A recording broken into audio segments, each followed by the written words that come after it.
Yaşasın Türkiye, yaşasın Somali, yaşasın Türkiye, yaşasın Somali, Türkiye, yaşasın Türkiye, yaşasın Somali, yaşasın Türkiye, yaşasın Somali, Türkiye, Somali, yaşasın Türkiye, yaşasın Somali, yaşasın Türkiye, yaşasın Somali, yaşasın Türkiye, yaşasın Somali, yaşasın Türkiye, yaşasın. Jaaliyadda Soomaaliyeed ee ku dhaqan gobolka Minnesota ee wadanka Mareykanka ayaa munaasabad mahadcelina waxay u sameeyeen dawladda Turkiga sidii ay gacanta uga geysatay xilligii Soomaaliya ay ku dhifatay macluusha baahsan isla markaasina ay gargaarka ula soo gaartay dadkii ay macluusha waxyeelaysay iyo sidoo kale arrimaha horumarineed ay wali dawladda Turkiga ka wado gudaha Soomaaliya. Munaasabadan oo ahayd mid si weyn loo soo agaasimay ayaa waxaa ka soo qayb galay boqolaal Soomaali ah oo ka kala yimid qaybaha kala gedisan ee gobolka Minnesota oo ah halka Soomaalida ugu badan ee wadanka Mareykanka ay ku munaasabadan mahadcelinta ayaa waxaa sidoo kale Soomaalida kala soo qayb galay mas'uuliyiin ka socotay dawladda Turkiga gaar ahaan safiir ku-xigeenka dawladda Turkiga oo fadhiya wadankan Mareykanka. Dadkii Soomaaliyeed ee munaasabadan ka hadlay oo isugu jira aqoon-yahano waxgarad iyo waliba cuqaal ayaa dawladda Turkiga uga mahadceliyay sida ay isugu hawshay wax ka qabashada xaaladda Soomaaliya gaar ahaan gurmadkii ballaarnaa ee dawladda Turkiga ay u fudisay dadkii Soomaaliyeed ay ku habsatay macluushii Soomaaliya ka dilaacday sanadkii hore. بسم الله الرحمن الرحيم بسم الله الرحمن الرحيم الحمد لله رب العالمين والصلاة والسلام على أشرف المرسلين سيدنا محمد وعلى آله وصحبه وسلم ما بعد لقد قال الله سبحانه وتعالى في كتابه العزيز بعد أعوذ بالله من الشيطان الرجيم ومن أحسن قولا ممن دعا إلى الله وعمل صالحا وقال إنني من المسلمين ولا تستوي الحسنة ولا السيئة ادفع بالتي هي أحسن فإذا الذي بينك وبينه عداوة كأنه ولي حميم وما يلقاها إلا الذين صبروا وما يلقاها إلا ذو حظ عظيم وإما ينزغنك من الشيطان نزغ فاستعذ بالله إنه هو السميع العليم. وقال أيضا سبحانه وتعالى بسم الله الرحمن الرحيم والعصر إن الإنسان لفي خسر إلا الذين آمنوا وعملوا الصالحات وتواسوا بالحق وتواسوا بالصبر صدق الله العظيم.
ra'iisul wasaaraha Turkiga isagoo xaaskiisa iyo dawladdiisa ay la socoto Muqdisho ka degay uu yiri waxaad u bixiseen Soomaaliya failed state. It is not a failed state in Somalia, and still it's alive and it's a country has a dignity and life and respected and sovereignty. Thank you, Mr. Erdogan. Mr. Erdogan markuu ka degay Muqdisho waxa isbedelay siyaasadii iyo sida ay u fakarayeen international community-ga waxa si degdeg ah u degay Ban Ki-moon ra'iisul wasaaraha maaragtay Ingiriiska madax fara badan kulli Muqdisho laga celin kari waayay waa meesha ilaahay in fair state arrinta waxa iska leh Mr. Tayyip Erdogan. Thank you so much.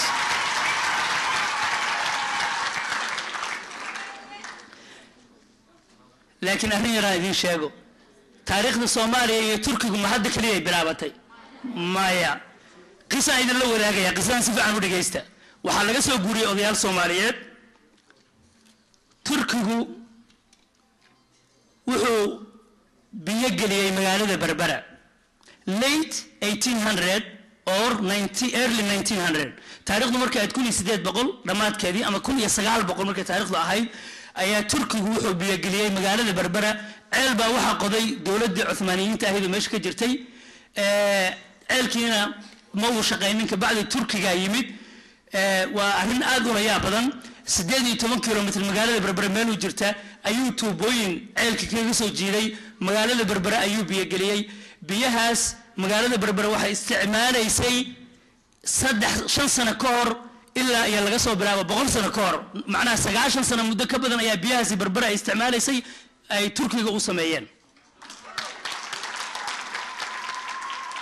sidoo kale to xilligaas waxay ka dhiseen masaajid aad u weyn waana masaajidka magaalada Berbera hadda ku yaala masaajidka waxa yimid oo ku tukaday halgamaagi weynaa الشيخ المجاهد رحمه الله سيد محمد عبد الله حسن ayaa ku tukaday salaad maghrib magaalada Berbera masaajidka weyn Turkiga dhisay ilaa hadda uu ka dhisan yahay sidoo kale to waxay ka dhiseen isbitaal weyn oo caafimaad ah oo dadka lagu daaweeyo laakiin waxa yimid gumaysiga Ingiriiska markaas wuxuu bedelay xabsi waana xabsiga magaalada Berbera ee hadda ka dhisan meesha iyada waana nasiib darro waana xabsiga ka bedelaa oo bedelaa isbitaalka weyn ku cadilnaa oo Turku ka dhisay 100 sano ka hor walaalayaal haddii aan ka sheekeeyo caawadan ma koobi karo dabcan taariikhda dad kale ku qoran laakiin waxa idin la wadaagayaa Turkigu wax qabadka ay ka qabteen Soomaaliya 100 sano ka hor ayaan u aynay maanta waxayna tarayaan waxaan rajaynaynaa inay gaari doonaan 200 sano maadaama ay yihiin arrin walaaltinimo ah oo qalbi ka soo baxday oo qalbi u socota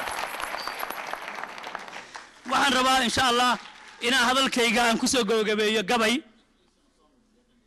iyo fariin idin dirayo gabayga taqaanaan oo caanka abwaan Soomaaliyeed ayaa wuxuu leeyahay bawdada markii aan ka jabay boqonka taagiisa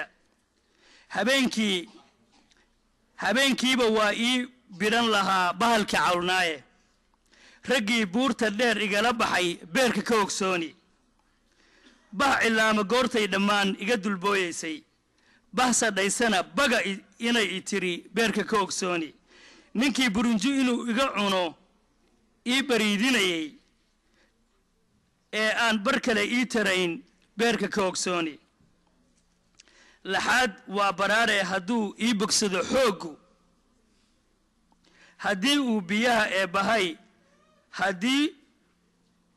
haddii uu biixiyaha ee bahay isugu kay geeyo abaal badh ah abaal bur ah abaal bur iyo dheeraad ah ninba kiisa kaan ugu bedeli beerka ka ogsooni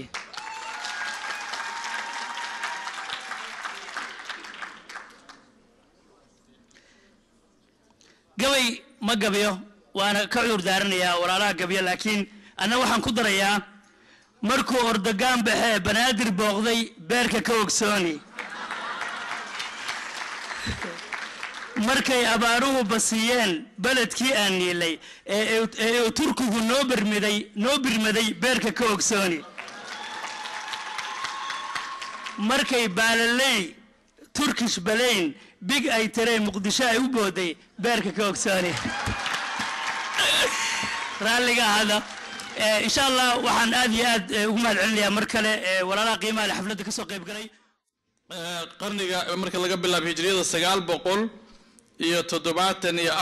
markay ahayd ilaa 1171 hijriyada markay ahayd waqtigaas waxa isaga dambeeyay 15 suldaan ayaa isaga dambeeyay oo ka talinayay waqtigaas yani waxay ahayd waqti markii ay aadka u xoogeysteen waxa ku bilowday cadow farabadan dad badan oo ay soo dhaweeyeen gudaha looga kaco waxa bilowday in la yiraahdo maaratay ay istaagto waxa la yiraahdo يعني قومية طورانية إن لا بير جودها لجو بير لنا أنجا مسلمين تكلم محن كربنا مع أنجا ودن كأننا مارسا سوكل مركا واحد باللودو كله قومية عربية وحلي هذا ودولة مسلم كبل لودي ويجانو اللي يري أذنكو عرب بتهين ودن كينا النبي قاعدينكو إذن كذا شيء ودن كين مكان مدينة عربتي كوتا على محا تركيا إذن كحري الله يسكت مركا مسلمين تي marka culaada aad u fara badan ku bilowday xilligaas waxay bilowday dowladda Turkiga inay hoos u dhacdo khilaafada Cisbaaniyada inay hoos u dhacdo ayaa bilowday marka xilligaas waxa xilliga hoos u dhacay inxitaadka la yiraahdaa waa garanaysaa marka salaadiinta ilaa maaratay faraha badan iska bedeshay salaadiinta faraha badan iska bedelay waxay keenaysaa yani xukunka waqti ugu fiicnaan waxa arkaysan laba suldaan kaliya u talinayeen oo taladooda ay midayso umada markii ay ilaahay inkaar ku ridaayo waxa ilaahay ku ridaa tafaraaruq iyo inay kala qaybsamaan iyo inay maaratay inay ay jabaan oo maaratay cadawgooda u noqdaan daciif u noqdaan marxaladan oo marxalad inxitaadka ah oo hoos u dhaca ay jirto waxay ahayd waqtiga run ahaantii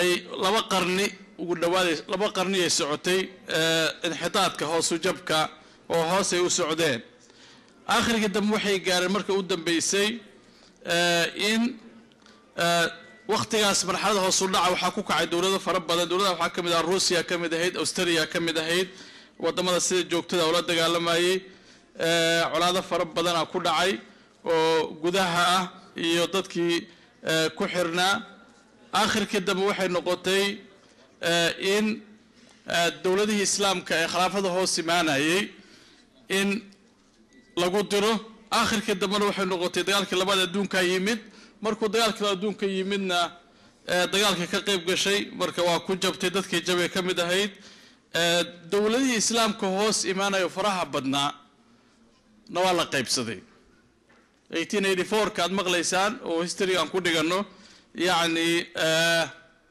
waa markii maaratay la qaybsanayay tarakadii dowladda Uthmaniya la qaybsanayay marka ugu dambayso waxa soo maray 1931 hijriyada ilaa 1327 waxa soo maray 9 suldaan ayaa soo martay waxa uu horeeyay Mustafa Athani waxa uu dambeeyay Sultan Abdul Hamid ayaa u dambeeyay ninka ugu khayr badan aadna u fiicna waa ninka la weydiisay Falastiin inuu bixiyo oo saxiixo waa diiday wuxuu yiri Falastiin waxay ka mid tahay dhulka muslimiinta mana saxiixi kara aniga waa dhul muslimiinta ay leeyihiin aniga ma saxiixi karo yiri marka waxa ku bilowday marka asaga in aakhirkii dambe la rido laftiisii marka xilligaas aan sheegnay oo ah يعني حلقة قدام بتاريخنا خلافة عثمانية وحيد كوني سجال بغلباتني أفرتي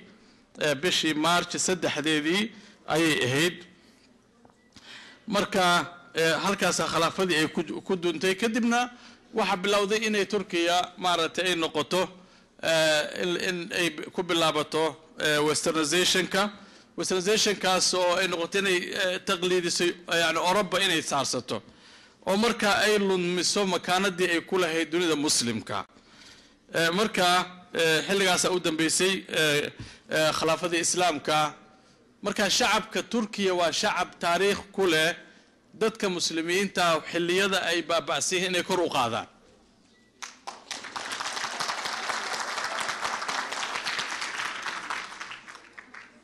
xisbiga hadda Erdogan uu kamid ah waa xisbiga islaamiga ah waxa loo diiday xijaabkii loo diiday waxa loo diiday waqtiga la westrasgelinay waxa loo diiday xijaabkii waxa laga dhigay waxa Turkiga kaliya waxay noqotay markaa xijaabka xataa in baarlamaanka lagu imaan waayo ardayda inaysan xijaab ku dhigi karin jaamacadaha wixii oo dhan xisbigan oo uu asaasay maaragtay najmudiin arbakan ninka la yidhaahdo uu asaasay waxay bilaabeen shacabka turkiga inay usoo noqdaan hawiyadooda islaamiga ahayd maantana waxay ku socdaan inay dadka muslimiinta ah ay leadershipkii iyo hogaankii muslimiinta inay soo ceshdaan waxaan rajeynaa waxaan hadda rabaa inaan u yeedho qof nooga hadli doona xiriirka ka dhexeeya soomaalida ku nool America iyo Turkiga ama Turkishka ayuu nooga sheekeyn doonaa taariikh kala jirta oo ayagu ay leeyihiin iyo waxyaabo badan oo ay soo qabteen waxaan rabaa hadda inaan u yeedho Mr. Güney Evinic oo ah the past president of the Association of Turkish American Associations inuu halkan soo istaago. Can you please welcome Mr. Güney Evinic?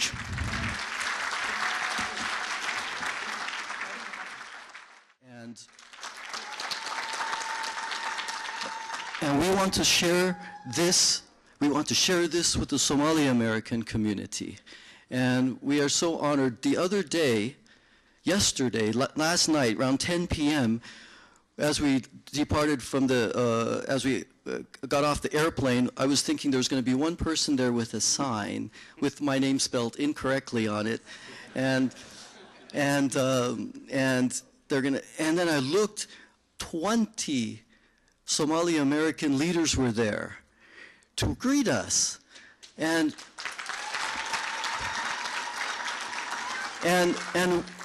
we were overwhelmed by this happiness, by this joy, by this warm welcome. And the only place Timur and I and my fellow Turkish American leaders have seen this is in Turkey. We come to Turkey on the summertime. I get off the bus at the bus station. I have all my relatives there. So in a way, I said, I have come to Turkey when I something in Minneapolis, and because all my relatives were there.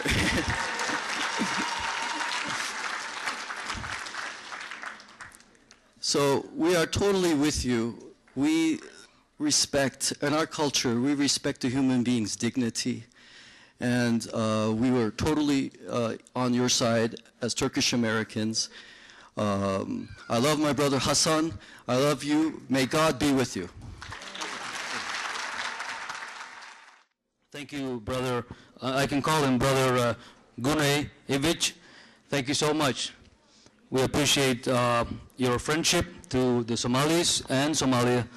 waxaa loo baahan yahay xiriirkan ka dhaxeeya dadkan walaalaheena iyo annaga inaanu siib kobcino aanu meesha ka qaadno aysan noqonin caawa kaliya wax ku eg because dantooda iyo danteena waxa ka weyn danta ummadda Soomaaliyeed maanta ee sugaysa ka weyn marka xiriirka la sii wado. I would like to call now another brother from Turkey. His name is Mustafa Diglu. He is the Turkish American Society of Minnesota. Welcome.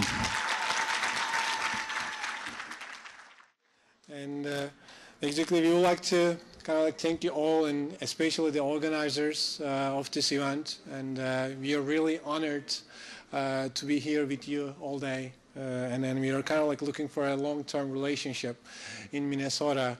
And hopefully, this event will be a great step, to strengthen our relationship between the two communities in Minnesota. And then, and we would like you to know that we are here for you. And then, we are going to do whatever it takes to help you out and to help Somali. And hopefully, as I said, this event will be a great step to strengthen our relationships between the two communities. And thank you.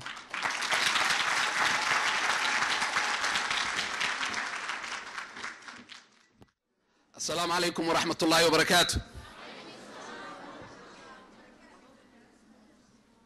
waxaan rabaa inaan dhaho Soomaaliya iyo Turkiya waa hal. We are one.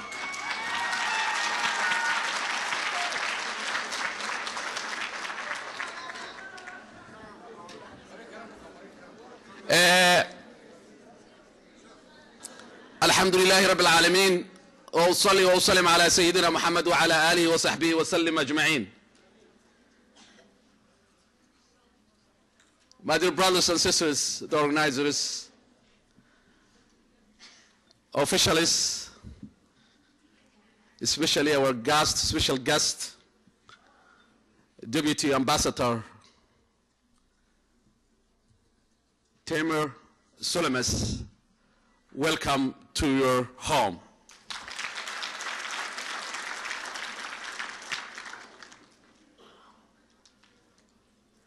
They forgot us, but you remembered us.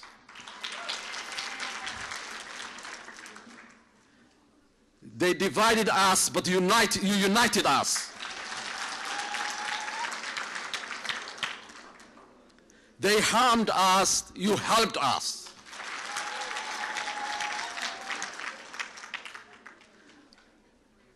They said we'll help you and build you, they lied to us, but you said the truth and you built, and thank you forever.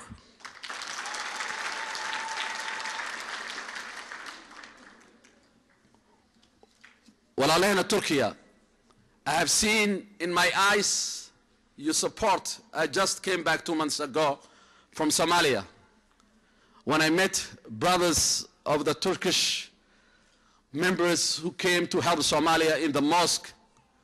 Wallahi, I have seen in my eyes sweating, and I went to them iyagoo dhididayo oo salaada meel ayaan ku wada tukannay salaada jumcaha mid ka mid ah Muqdisho January markay ahayd waa u tegay waxaan dhahay I don't know how I can say thank you. When I saw them sweating, those brothers coming all the way from Turkey to Somalia to help and support their brothers and sisters, I could not feel or express my feeling how grateful all Somalis were and will be and forever, inshallah.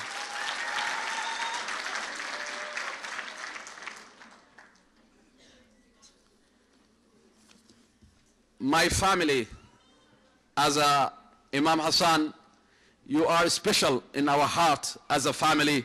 If you look our Facebook, you see the Turkish flag. That's our Facebook.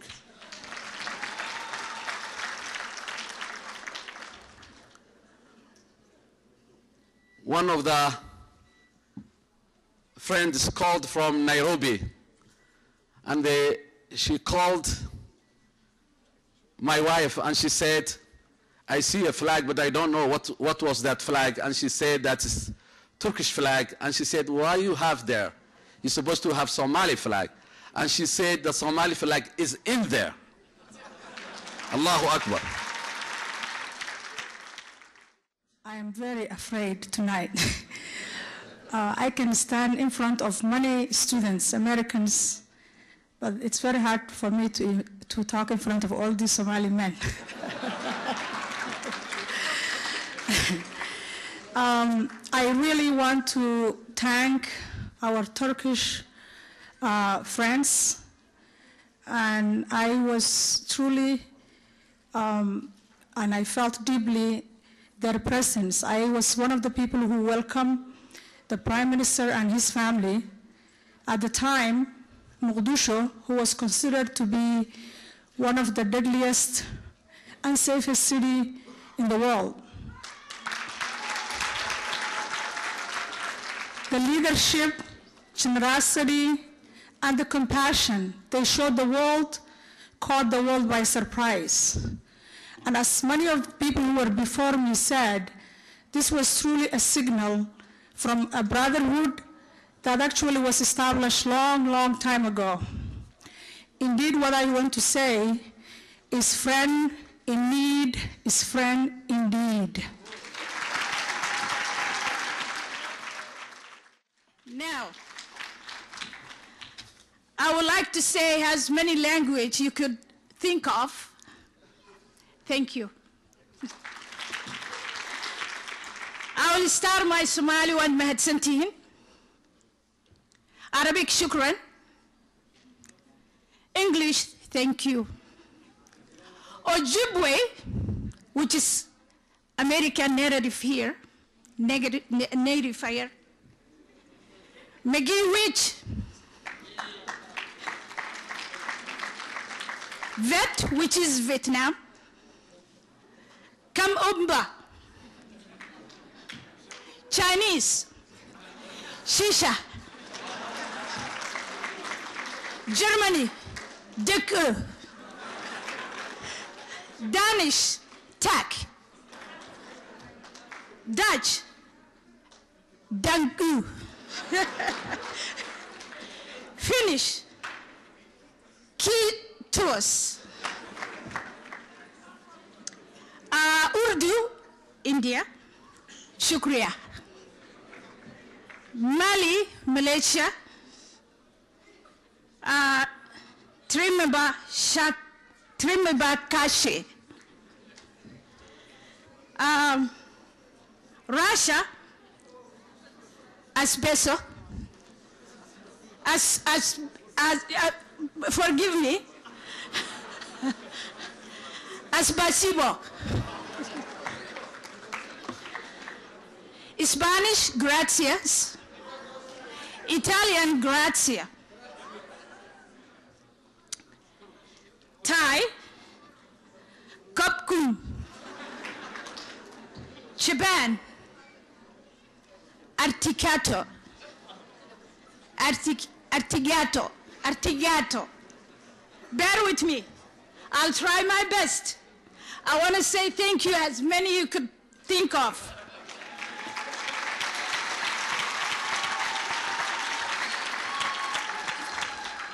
Kiswahili, the place we start to be refugee ascent. And Mustafa Chukutakashi Chukatakashukuri. Bear with me. I will say it. I promise you.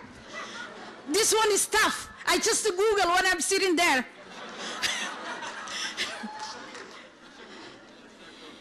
Chuk Teshakura Darim.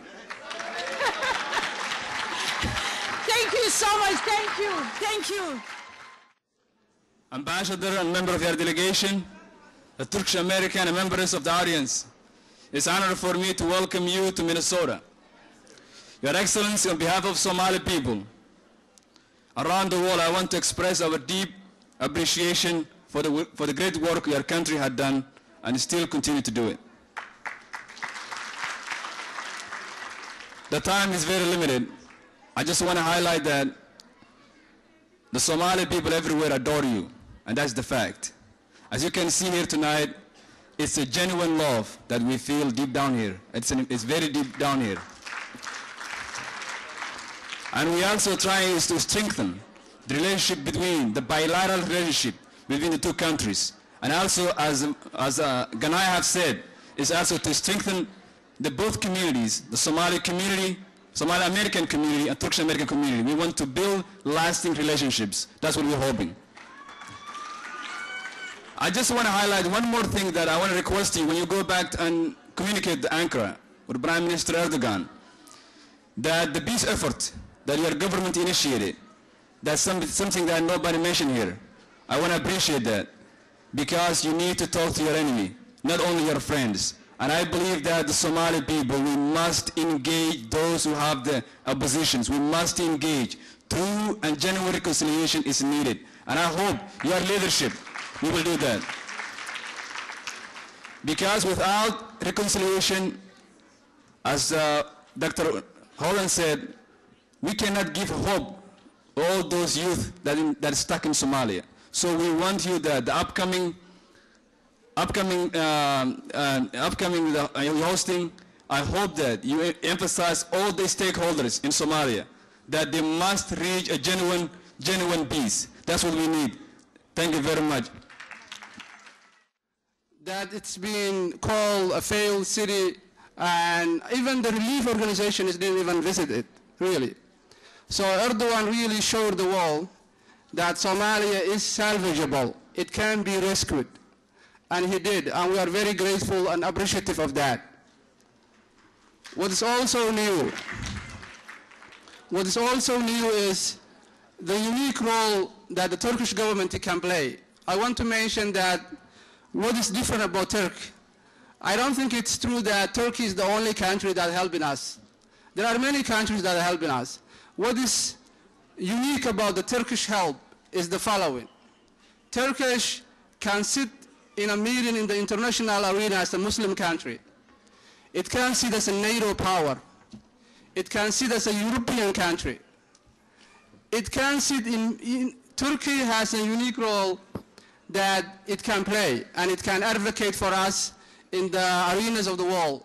And that's what is really unique, and that's what we need to know. Many countries are willing to help us, but no country like Turkey can play that role. I'm not going to repeat what has already been mentioned, the scholarships, the international flights, the capacity building projects that has been undertaken by the Turkish people. Dowladda Turkiga waxaan ka rabnaa roolka hadda ay leedahay oo ay u leedahay dhowr sababood inay aad u sii xoojiso. Locationka ay ku taalo waxay isku xidhi kartaa East iyo West. Wadamada caalam Islaami iyo wadamada Westernka isku xidhi kartaa location ahaan. Culture ahaan bay isku xidhi kartaa.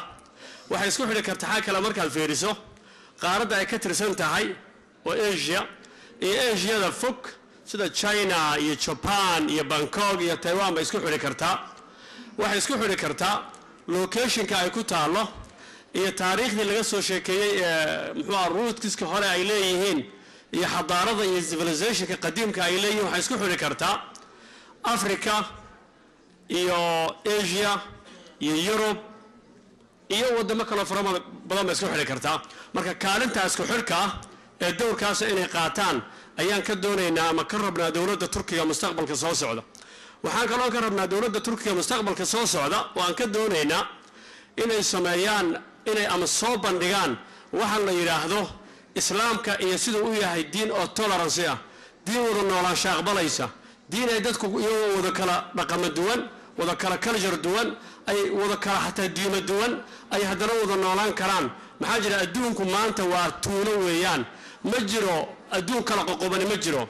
maanta meel walba waxaa jooga waxa loo bixiyo social media, waxaa yaala Facebook iyo Twitter iyo muxuu ahaa YouTube iyo caalamka isu wada furmay baa jira. marka waxaan rabnaa caalamka isu wada furmay inay u soo bandhigaan islaamka wada noolaanshihiisa oo xadaaradoodii qadiimka ahayd iyo roolka iyo positionka hadda ay joogaan ay uga faa'iideystaan kaalintaas ah bini aadamka inay soo dhaweeyaan, bini aadamku inuu isaqbalo, bini aadamku inuu wada noolaado, bini aadamku inuu ixtiraamo, isagoo qof walba dignitigiisa iyo dadnimadiisa loo qadarinayo. taa marka risaaladan Turkiga aan ka rabno weeyaan. ma hadlayo hadal badan ama oranayo insha Allah. waxaan rabaa inaad ila soo dhaweysaan. horta waa mahadsantiin marka hore. waxaan u mahadcelinayaa dowladda Turkiga gabi ahaan saa kulligood ugu mahadceliseen. waxaan rabaa inaad ila soo dhaweysaan ku-xigeenka safiirka Mareykanka u fadhiyo wadankan oo ah nin aad qaali noogu ah, taariikhdana aad u yaqaana. waxaan rabaa fadlan inaad ila soo dhaweysaan saa waqtiga nooga faa'iidaysano, isna aan u dhageysano insha Allah wuxuu uu nagu yimid safarka dheer noogu soo galay. ila soo dhaweeyo insha Allah fadlan. waa mahadsantiin.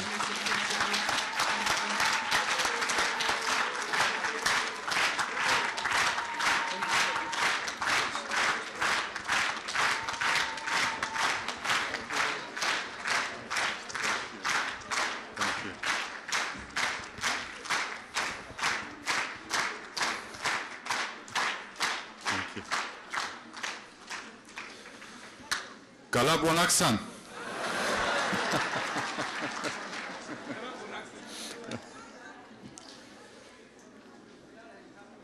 Well, first of all, let me just say it's wonderful to be here. We Turkish people take pride in our hospitality. We are known for our hospitality, but I think you have in the past 2 days put us to shame and taught us how real hospitality is. So thank you very much. That's wonderful, really. The second thing I want to say is that there's been a lot of applause, a lot of thanks to Turkey, and I appreciate that very much. But one applause we did not get is the applause for you. You didn't applaud yourselves. Our brothers, our sisters, our elders, I applaud you all. Thank you. I bring to you greetings from Turkey, from President Abdullah Gül, from Prime Minister Recep Tayyip Erdoğan, and from Foreign Minister Ahmet Davutoğlu, and also Ambassador Namık Tan in Washington. All send you their love and their greetings.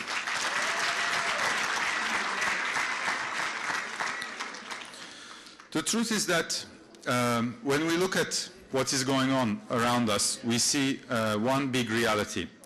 This reality is that the world is changing. The world is changing very quickly, and things are changing. Nothing is the same anymore. In that reality, Turkey also is changing, and I'm very happy to say that as we change, our approaches and our ability to influence changes also. And it is in that light that Turkey has come to the aid of Somalia. It is, I think to myself, when I look at where we are right now, and I say to myself, I wish we could have come earlier. I wish we could have come earlier. But the truth is we are side by side. The truth is that we are faced against very serious challenges. But the most important truth is that together we will not allow Somalia to be seen only through the prism of famine, of terrorism, of piracy. We will make sure all together that Somalia is seen through the prism of the promise and the potential of its people. It's not going to be easy to bring about change. It's not going to be easy to bring about change in a sustainable manner. But please know that the Turkish interest, the Turkish investment, the Turkish involvement didn't come yesterday and will not go away tomorrow. It is here to stay. We are here to stay to help you in the long term. One of the most important things that we are trying to do, we are trying to help, of course, with the political process. We're trying to help with the institution building. We're trying to help with the development of the human resources, whether in health or education, in all of the other areas, social services, etc. We're trying to help build security sector for Somalia so that you can take responsibility for your own security. But most importantly, we are trying to raise awareness. The world has forgotten for too long about the plight of Somalia, about the tragedy of Somalia. It is their mistake. And now it is time for them to remember once again the promise of Somalia and their responsibility to help you. There was a lot of talk about Turkish involvement and reclaiming dignity and honor, hope, etc. These are very strong words. The truth is that the Somali people, the Somali nation, never for a moment lost its dignity or honor. It was always there.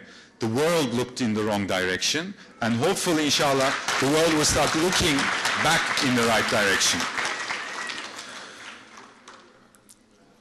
I think that one most important thing to say, my most important message to you here, and most important message also to Somalia, is that ultimately, and this was said by a lot of speakers before me, no one can solve your problems for you. Only you can solve your problems. So national ownership, taking responsibility for your own problems, is of absolute importance. Once you do that, once you achieve unity in diversity, once you take forward your political dialogue in an inclusive and broad-based manner, once you also embrace the regional approach and build bridges with those countries around you that may not always be as helpful as you would like, and with the hope that is reinstilled and with the self-confidence that is coming back to Somalia, there is absolutely no reason why you cannot reclaim your future. You cannot turn around this sad plight and move forward to a much, much more brighter and prosperous future for Somalia. They ask us, why did your Prime Minister go? Why, when he was speaking at the UN General Assembly, did he just speak about Somalia? What's in it for you?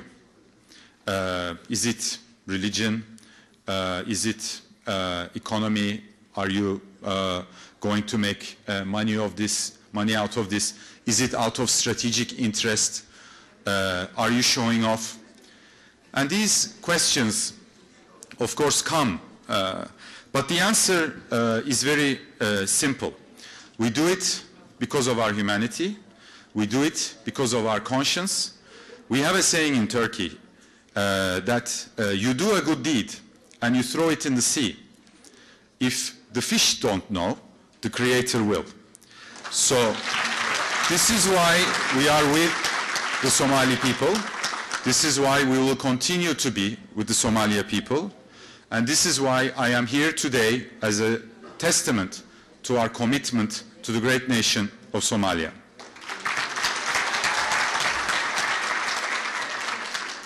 Before I close, I just want to say a couple of words also about the Somali American community here.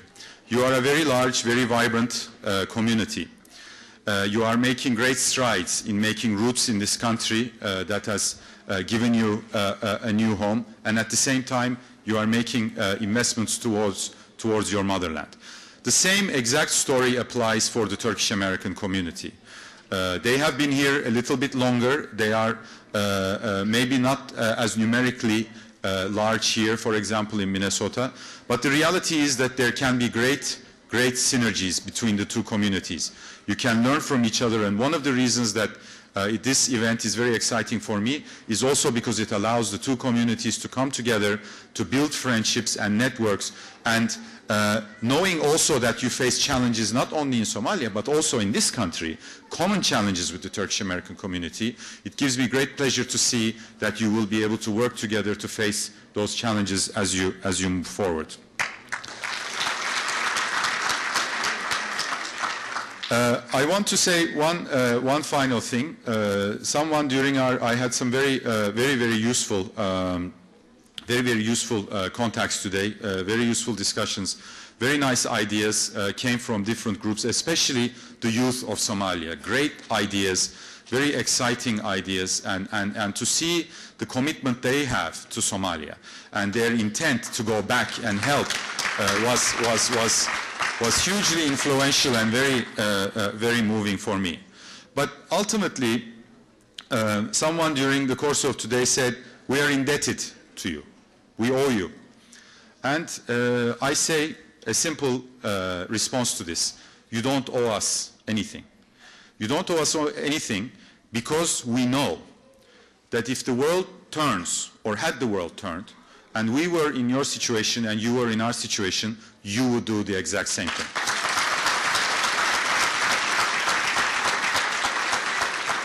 So I say to all my Somali American brothers and sisters alike, Mahat Sanit, and more importantly, Somalia Hanulato. Thank you.